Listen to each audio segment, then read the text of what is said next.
皆さんこんにちは。モアエデュケーションのまきです。10月9日にタイムズハイヤーエデュケーションから最新の2025年版世界大学ランキングが発表されました。今日はそれについて解説していきたいと思います。6月に QS から2025年版のランキングが発表されて、それについても動画を作ったんですけれども、結構反響いただいてたくさんの方に見ていただいたので、今回はもう一つのランキングを作っているイギリスの団体であるタイムズの方の評価基準だったり、あとは今回注目したいポイントなどについて話していければと思います。結構その YouTube を見てくれた方々もそうなんですけれども、お客様と日々話している中で、やっぱりすごいまだお子様が小学生だったり小さいお子様をお持ちの親御さんでも大学に関しての関心がすごい強いのがすごく伝わってくるので、皆さんすごい気になるところかなと思います。ではまずちょっとこれおさらいになるんですけれども、ランキングを発表している主な団体、イギリスに関して言うと QS かタイムズハイヤーエデュケーションの2団体になります。この2つの団体は2004年にランキング付けを開始して、最初は共同で一緒にランキングを作成していたんですね。で、2009年までは共同で発表していたんですけれども、2010年からはそれぞれ独自のランキングに変わって、それぞれの評価基準を持ってランキング付け、そして発表しています。はい、では早速今回のランキングを見ていきたいんですけれども、こちらです。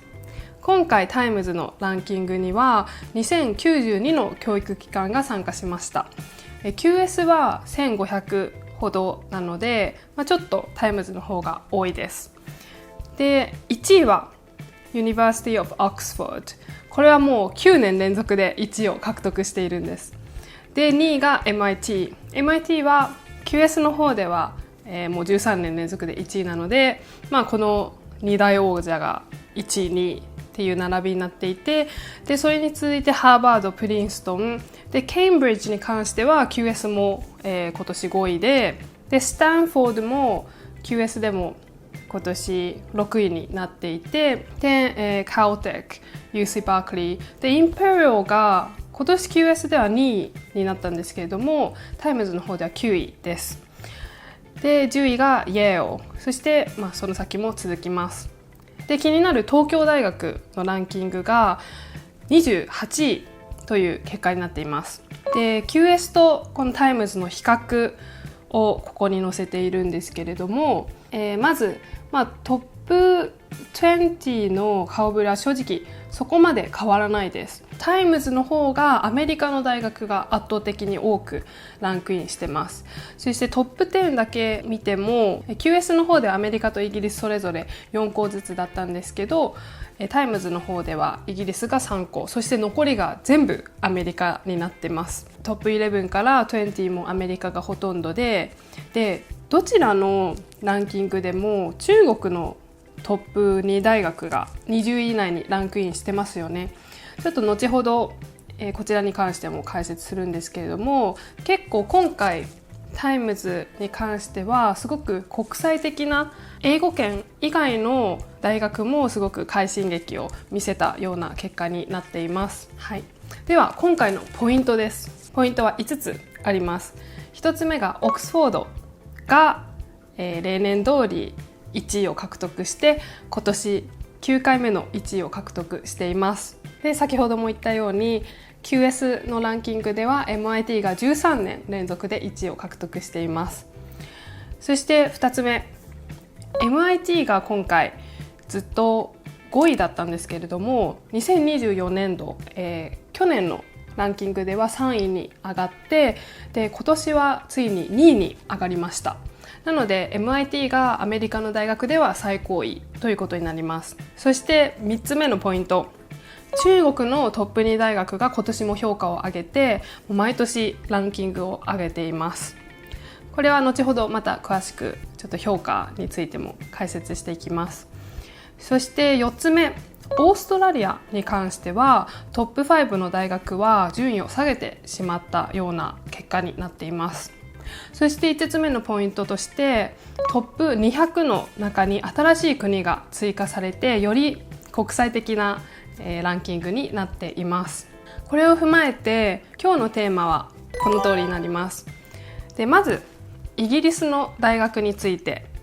今回のランキングの分析をしていって、で次にアメリカの傾向についてお話しして、でそしてトップ200の大学についても少しお話しして、でそしてすごく気になるアジアの大学、中国の2大学と東京大学についてちょっと分析していきます。そして最後に詳しく評価基準の方を解説していきます。でまず、それぞれの国の分析に入る前に軽く評価基準についてお伝えしておきたいと思います。まず18個合計で評価基準があるんですけれども、それが大きく5つの分野に分かれています。こちら18個合計で評価基準があるんですけれども、こちらに載っているのは実は17個しかなくて、18個目の評価基準に関してはちょっと今暫定的に 0% の割合になっているのでこの中には入っていないんですけれども、一応合計でタイムズの場合は18個の評価基準が用意されています。5つの分野、何があるかというと Research Quality、Teaching、Research Environment、International Outlook と Industry です。でその中でも最初の3つは約 30% をそれぞれ占めていて、で残り少ない割合ですが International Outlook と Industry があるような形になっています。そして、どのカテゴリーもさらに細かくブレイクダウンされていて、全部で18個の評価基準ということになっています。ではイギリスの大学の今回のランキング結果についてなんですけれども、まず、注目したいのがもちろんオックスフォードについてですね。オックスフォードはもう本当に不動の1位で、毎年素晴らしいスコアを取っているんですけれども、今年さらにインダストリーとティーチングの評価を上げました。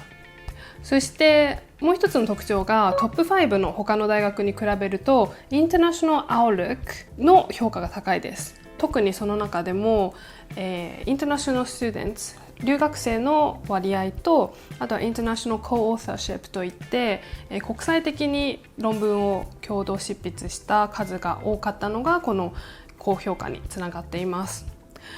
しかしイギリス全体を見ると実は状況があまり良くないんです。トップ100にランクインしている合計12のイギリスの大学を見てみると、それの平均の、Teaching と Research Reputation のスコアが2年連続で下がってきてしまっているんです。でこの理由をタイムズのデータサイエンティストの分析によると、要因の一つとしては世界中の学者に送るアンケート調査をもとにこのスコアは算出されているんですけれども、そのアンケート調査に参加した学者の数が増えたことが要因として挙げられています。これどういうことかっていうと、2020年には2万2000人の学者が回答して、それをもとにランキング付けがされています。でそれが今回がなんと9万3000人になっていて、すごく増えたんですね。それによって投票先がいろんな国だったりいろんな教育機関に分散して、でイギリスの大学に対するその投票の割合っていうのがちょっと全体的に減ってしまったので、今回こういう結果になったんじゃないかなっていうのが、一つの要因ですけど挙げられます。でこれはアメリカも同じような状況で、投票の割合が減ってきてはいます。でイギリスに関しては、最近大学のファウンディングクライシス、財政危機などが問題視されていて、インフレがあったりとか、いろんなちょっと原因があるんですけれども、そういったことによってもこの状況は悪化する可能性があるというふうに予想されているので、本当に政府だったりとか、そういうところからの支援だったり対策が求められます。そしてアメリカの大学についてはスタンフォード大学がタイムズのランキングでは結構いつも上位を獲得していて、去年は2位という結果だったんですけれども、今回それから順位を落として6位になってしまいました。でこの結果は2010年のランキングが始まって以来スタンフォードにとっては過去最低の順位になってしまっています。でこれの原因としては Teaching のスコアが99あったのが 97.5 に落ちてしまっていて、プラスで Research Environment と International Outlook もちょっと落ちてしまったんですね。でもっと深掘りするとTeaching が落ちた要因としては教員数に対する博士課程の学生の割合っていうのが下がってきたっていうのと、あとは、Research Income and Productivity と International Staff and Co-Authorship もちょっと下がってきてしまっているので、順位を落としてしまったっていうような結果になっています。その代わりに MIT が今回2位に躍り出てアメリカの大学の中では最高位となりました。そしてその他にもハーバード、プリンストン、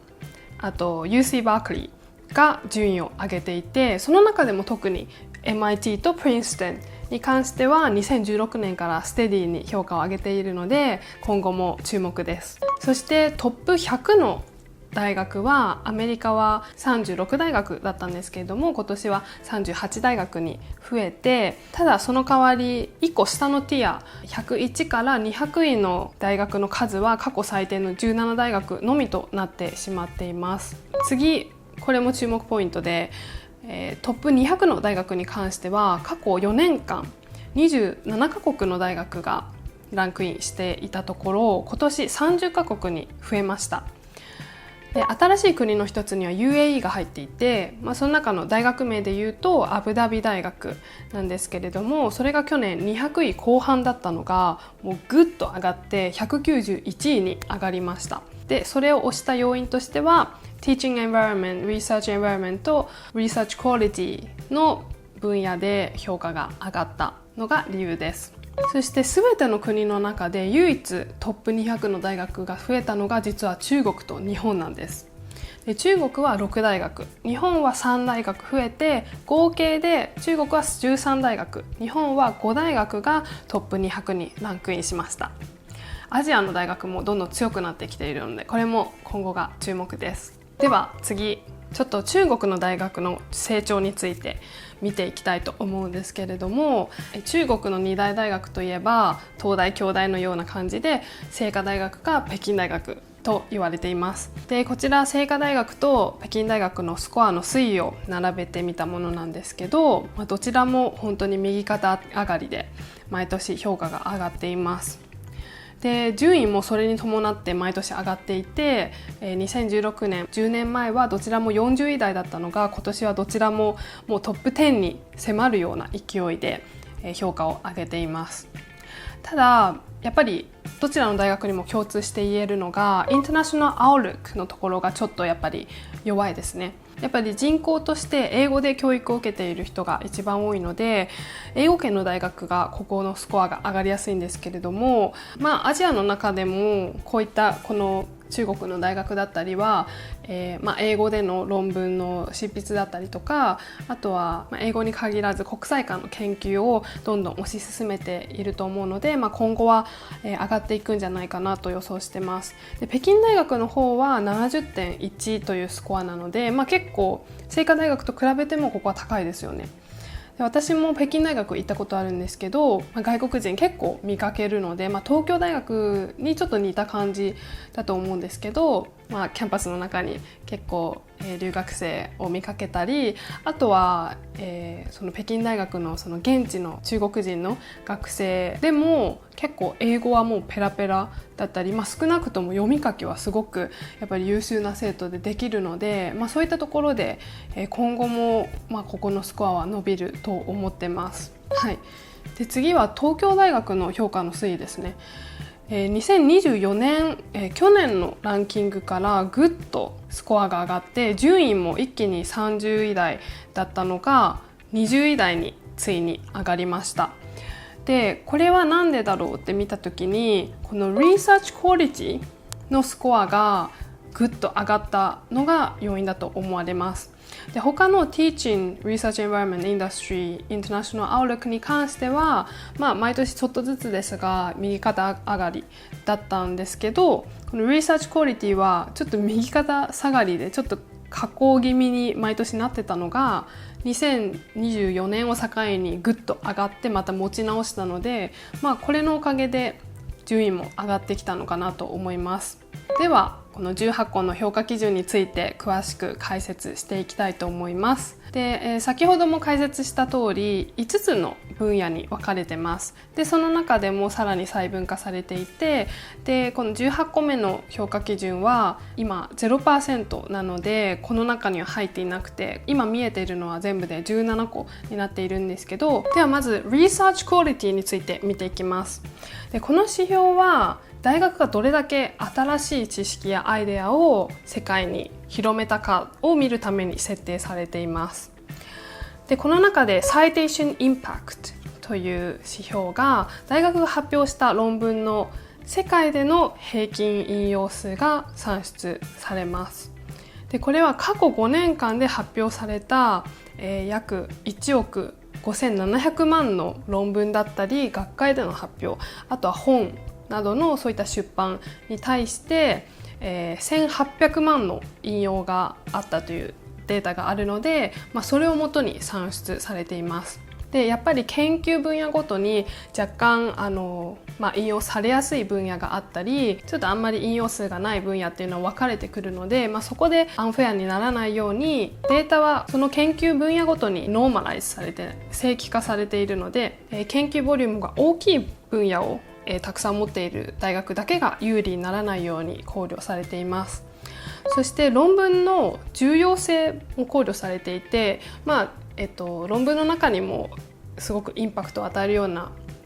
重要な論文とそれほど重要じゃない論文が存在しているので、より重要性が高い論文に関しての引用は重要性が低い論文より評価されるように設計されています。そして次 Teachingに関しては2013年の11月から2024年の1月までに行われた Academic Reputation Survey というタイムズが作っている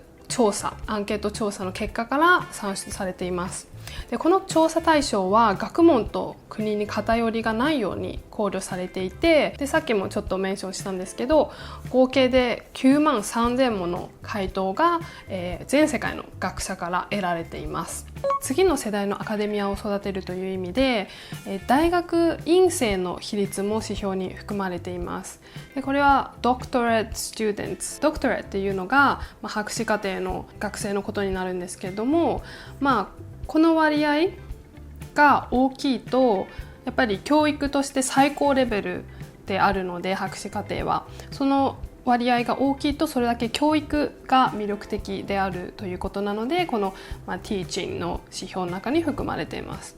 でそして Institutional Income というのは教員の数に対してどれだけ教育機関の収入があるのかというのを見ていて、やっぱりこれが大きいほど、教育機関内のインフラだったり設備が整っているので、それによって生徒と教員にとってより良い教育の環境があるので評価につながるということになります。そして Research Environment ですね。これは Teaching と同じように Academic Reputation Survey の結果から算出されています。これの中の Research Income に関してはちょっと賛否両論があるんですけれども、なぜかというと政府の方針だったりとか経済状況によって若干研究の収入っていうのは左右されるからです。ただ世界レベルの研究を行うには必ず収入っていうのは不可欠である上、コンペティションによるものが多いので、専門家の意見としては有効な指標とはされています。で、理系分野は文系分野に比べてこういった収入の獲得金額が大きい傾向があるので、そこにちょっと、不公平な要素がないように各大学での研究分野どういった研究が行われていて、比重がっていうところも考慮されてちゃんと正規化された計測を行っています。そして Research Productivity に関しても公平性を保つために機関の規模ととあと研究分野を考慮した学術論文の出版数から算出されています。そしてインターナショナルアウトルックに関しては大学にどれだけ留学生と外国籍の教員がいるかということを見て大学の魅力度を測っています。これは QS にもある指標なので、すごく定番なものにはなります。そしてインターナショナルコラボレーションというのは1人以上国外の共同執筆者がいる論文が対象になっていて、これも Research Quality の指標と同じように過去5年間のデータを使っています。でここには入っていないんですけれども、今 0% の割合になっているスコアがこのインターナショナルアウトルックの中に属していて、それが Study Abroad という指標になっていて、その名前の通り留学の割合になっています。なので国内の生徒がどれだけ国外での教育を受けられる機会があるのかを見ていて、それだけやっぱりより良い教育の機会が与えられると大学の魅力も上がるんですけれども、コロナの影響で現在は 0% になっていてカウントされていないんですけど、将来的に復活する予定なので、これも今後注目していきたいと思います。はい、そして最後インダストリーのところに関しては、これは産学連携というところにフォーカスをした指標になるんですけれども、産学連携は現代の国際社会にとって大きなミッションとなっています。大学は企業とともに研究開発を行ったり、企業にアドバイスなりのコンサルティングを行うことで、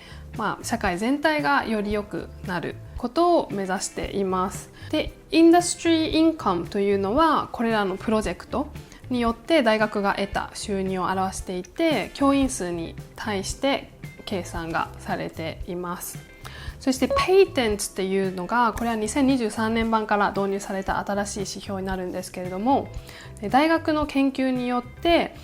獲得した特許の数を表しています。で、調査対象になる特許の期間も増えていて、今回のランキングに反映されたのは全部で43の期間になるので、ちょっと一部やっぱりまだ対象になってない国とかもあるので、今後より多くの大学が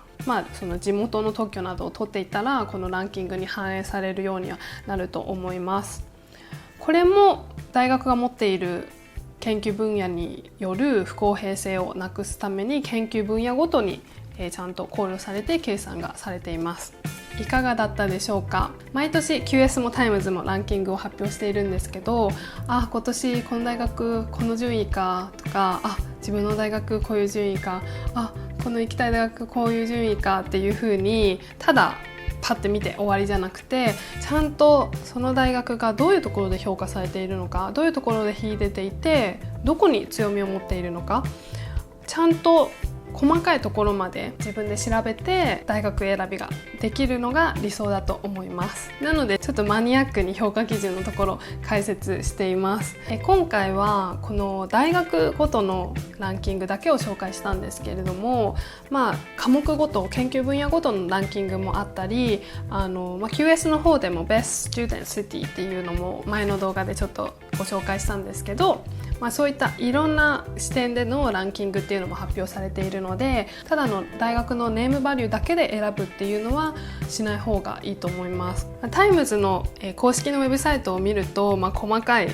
そういった情報だったりとか、あと、ウェブマガジンの形で専門家の分析だったりとかも全部載ってるので、もし詳しく知りたい方がいればぜひそちらをチェックしてみてください。私はイギリスの大学出身なので、やっぱりイギリスの教育はすごい好きですし、イギリスの大学を行けたことを誇りに思っているので、うちでは主にイギリスの大学をご紹介しているんですけども、もちろん例えばアメリカだったりカナダだったり日本の併願をする生徒様もいらっしゃるので、そういったことも含めて全部サポートさせていただいています。6月に発表された QS のランキングについてもこのような形で評価基準について詳しく解説しているので、もし合わせてご覧になりたい方は YouTube をチェックしてみてください。ではご視聴ありがとうございました。